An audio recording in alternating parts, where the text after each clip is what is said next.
Welcome back to another episode of the Casey Campbell Podcast. Casey Campbell with you, of course. Pleased to be joined by Chad Rhynard, the head football coach at Ionia. Chad, how are you? Doing well. Thank you for having me on again.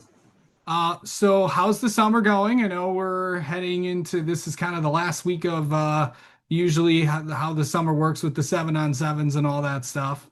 How Yep. have things been going for you, Chad? They're going as good as they can be, honestly. Knock on wood, we've almost made it all the way through healthy.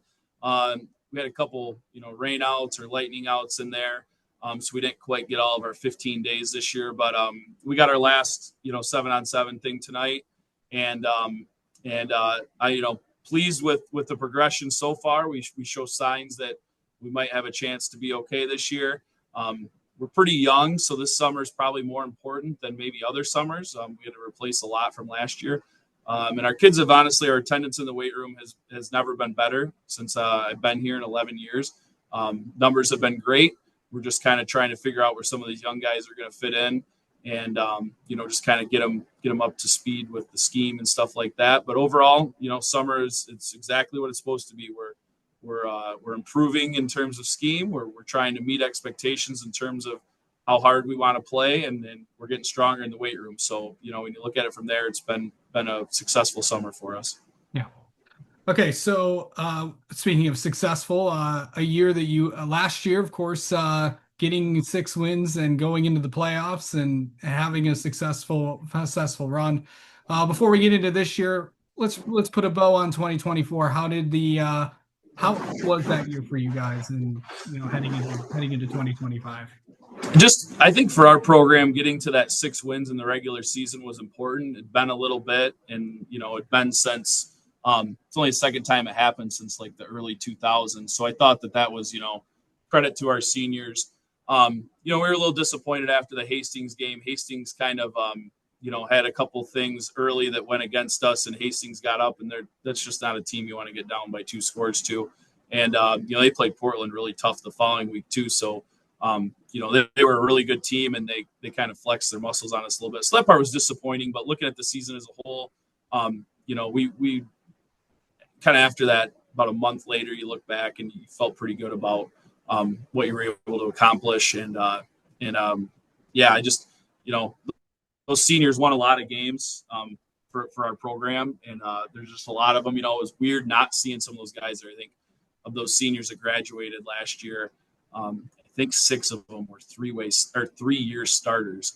And so that's a lot of experience to replace. So just weird this summer, even in the weight room in the morning, just not seeing those guys. It's been a little bit of an adjustment, but we're doing it. We've got a couple good seniors coming back for leadership, but and they were able to learn from last year's senior crew quite a bit. I do feel like we have expectations in place where I feel like I spend a lot less time preaching expectations, and I think the kids just kind of start to uphold themselves, which is important. But like I said, it's going to be weird on, Friday nights this fall, not having some of those seniors there because they've been there for half of my tenure as the head coach at Ionia. They've been there. So it'll be a little different not seeing some of those guys. All right. Well, let's talk about some of the guys that you will be seeing this year. Let's go through some of the returners, some of the guys to watch, starting with the offense, going to defense, and then special teams. Yep. So offensively, Nolan Hart was our quarterback last year. We're actually going to slide him to a little bit more of a running back spot, along with Walton Sanborn. I think that in terms of our backfield, we're probably more talented than we've been, and it's kind of allowed us to change up a little bit of what we do. To have 2 different backs in there is different from what we normally would do. Ethan Wenzel was up last year as a sophomore for half the season. He's going to slide in at quarterback. He has a big arm, a little bit raw, so this summer's been important for him. Actually, just before I came on here, kind of met with him to go over some of the stuff from our 7-on-7 last night. And just trying to get him to do what we can in terms of being able to throw the ball a little bit. Up front, Kendall Cusack has had a really nice summer at offensive tackle. Was our lone returning starter on the offensive line. Landon Steffens was a defensive starter last year, but did play quite a bit of offensive line as well. So he's back with a wealth of experience. And then Royale Lopez is a senior this year, and he moved to center and has done really a nice job. When you're in the shotgun like we are, you can't run an offense if you can't get a snap. And Royale has done a great job. He started working this winter and has really kind of taken ownership of that position and filled a huge need, because going into this year, I didn't know who was going to be our center. And so Royale's done a great job with that. The rest of the skill spots are kind of a mixed bag right now. We just got a lot of young guys. Bryce Shattuck's had a nice summer. He's a sophomore. He's a really good basketball player, and he's just athletic, and he's a guy that looks like can maybe fill a void at wide receiver. A couple other guys in there. Cody Waterman is a sophomore who looks like he'll help us out, but we don't have a huge senior class, and so there's going to be definitely some sophomores up filling some of these spots this year. And, on the offensive line, guys like Evan Jones, Coulter Reed, Jason Schmid, all younger guys, sophomores and juniors that are going to fill in some spots, we think. And the good news is there's been a lot of competition this summer, and it's kind of, I keep telling the kids, like, it's easier if you just make the decision for us. I don't want to make any decisions. I just want you to stand out and kind of force my hand for who's going to take some of these offensive spots. Defensively, should have talked a little bit about Walton Sanborn. Was an all-conference player, too, for us in the backfield. He'll be there with heart. And then defensively, Walton is a really, really talented defensive end as well. Really excited for him this year. Nolan Hart will slide into linebacker this year. And then Landon Steffens was an all-conference player last year on the defensive line. Our defensive line will undoubtedly be our strength this year. Our secondary will be, lacking some experience. We lost all 5 starters in our secondary from last year. So summer's been very important in terms of that. But our defensive line, like I said, will be very, very critical to our success. We've got a couple guys, Bryce Hoppus and one more sophomore, Jaden. I'm forgetting his last name. Sorry, Jaden. But that will be kind of trying to battle for that second linebacker spot. And then, like I said, Coulter Reed will had a nice JV season. Will be another guy that we kind of have big things in mind for in the D line. And then the secondary, it's all those wide receiver guys I listed, just trying to figure out what spots they best settle into. And that's kind of the scary thing about this year. Is last year, years past, those spots were kind of settled.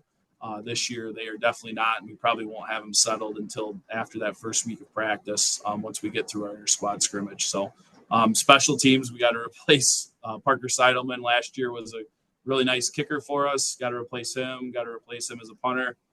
So again, all these things that I got to take for granted for a couple of years are now giving me a little bit of gray hair this year. So. All right. Now we've talked about all the kids on all the kids. Now let's talk about the schedule. Of course, starting out with Belding week 1, that of course on the road on August 28th. Home against St. John's week 2 on September 5th. Getting into conference play, September 12th, home against Eaton Rapids. September 19th at Portland. September 26th, home against Olivet. October 3rd at Charlotte. October 10th at Lansing Sexton. October 17th, home against Lansing Catholic. And to finish out the regular season, October 24th at Lakewood. So pretty good schedule. How do you feel like things are things are going in terms of the conference?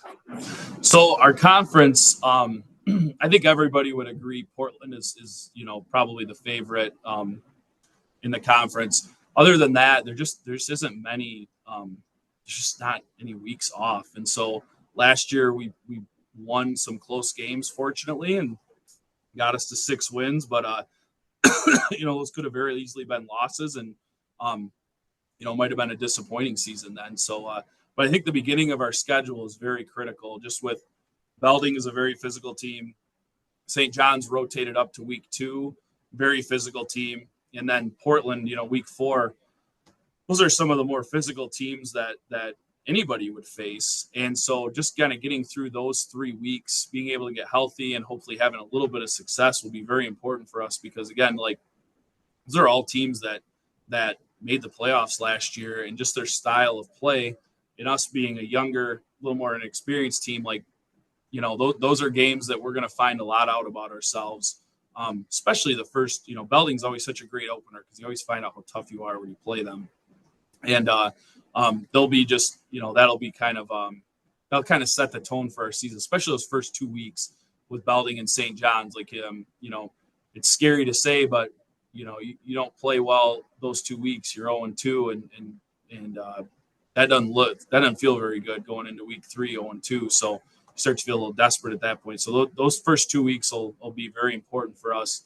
It'll be great opportunity. It's always fun going up to Belding. They always have such a good atmosphere up there, and then the St. John's game is kind of the renewed rivalry from the 90s, and people like that matchup out here, and St. John's is just super well coached and very physical. So like I said, those 2 weeks, and then after that, like I said, Portland in the conference I think would be the favorite, and then obviously Lansing Catholic and Sexton have new coaches, so that'll present some new challenges. We lose that familiarity that we've had with them in the past. So yeah, like I said, there's just not much on the schedule in terms of where you look at and you're like, well, we could probably play poorly and still win. We just simply don't have those games on our schedule. So tough schedule for us, but again, that's we're not here because we want anything to be easy. We do this stuff because we enjoy the challenge of it all, and we're definitely going to be challenged every week this year. Yeah. So I've asked a couple of coaches that we've had on just kind of previewing the season, and this kind of question came up. Like we're talking about week 1, all the unknowns and all that. So how do you, Chad, approach week 1? I think Belding's just their style being the T team. They kind of force our hand. So we'll do things in the summer, like at our camp days and stuff. They're a little bit more specific for Belding, just because their offense is so unique compared to what we see kind of the rest of the year with the T and stuff. So we do a little bit more. We do pay a little bit more attention to them in the summer in terms of just some of our drills and stuff. I don't think week 1, I would say we prepare other than that any differently.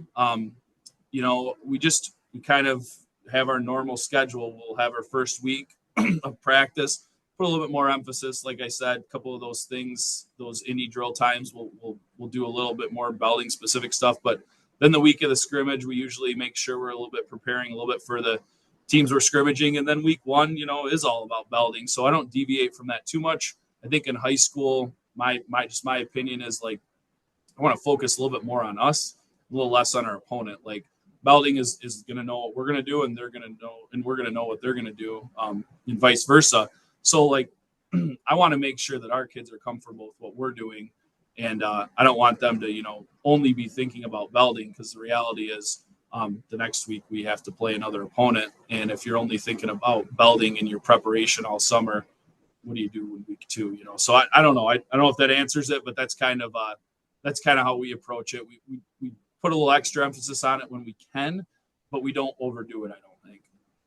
Okay, so really, what are the next few weeks going to be like as we head into week 1, specifically the first couple weeks before practices start? What are they going to look like?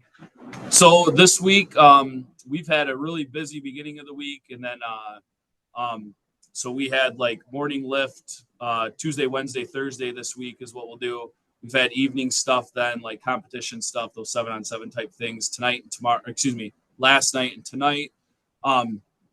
This morning after weights, we watched a little bit of film from last night, and then we will send them loose Thursday. That'll be it. And then I will go up to Higgins Lake to my family's cottage for a few days. And I tell them, go out, relax, try to find ways to get workouts in. We don't do anything next week. I know we can lift and stuff like that, but we don't.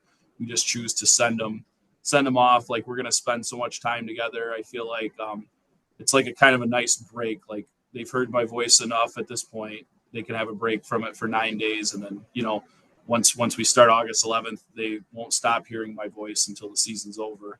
So I think it's just kind of a nice natural break for us to take. But yeah, tell them to go relax. That's what I'm going to do. And then, August 11th will be here before we know it. And it'll be an exciting time. All right. Well, But yeah, before you head up there, thank you so much for coming on here to talk about the upcoming year, and then we'll talk to you later on in the year. Okay, sounds good. Thank you very much for having me.